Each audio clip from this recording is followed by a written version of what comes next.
Humus, honesty, vulnerability, and meekness. In the last sentence, I added something. We respond to it with meekness. Moroni was promised that God's grace is sufficient for the meek. I think we need to talk about that word, and what helps me make sense of it is something that happened a few years ago. Not long after we moved into our house, my wife and I decided that we wanted better flower beds in the front and in the backyard. I went to the store to buy soil, and there I learned that they have a lot of different soils. One option I could buy was humus. Humus is either nutrient-rich earth that will help support thriving plant life, or it is a clever marketing trick to get you to pay more for bags of dirt.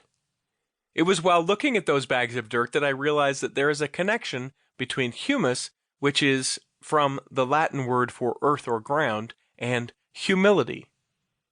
When we see our weakness, we feel like King Benjamin's people felt, brought down to the ground. We feel low. Seeing weakness brings that low, brought down to the humus, soiled feeling. But this is an important moment, because here we can choose how we will respond to this experience. This is a moment where we can reject the truth of the situation and blame someone else. Adam and Eve did exactly that. After they ate the fruit, they understood the difference between good and evil and saw their weakness. When God confronted them about it, they shifted the blame to others. This was a rookie mistake, an error made by newbies like the mistakes that little children make.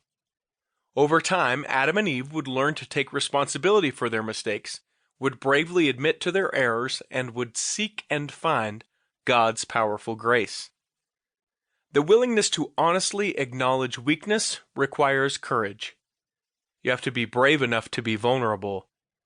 The courage to honestly and vulnerably acknowledge weakness is how I define meekness. The meek may not be particularly excited or happy about it, but they don't shy away or slink away or dishonestly turn away when weakness becomes evident.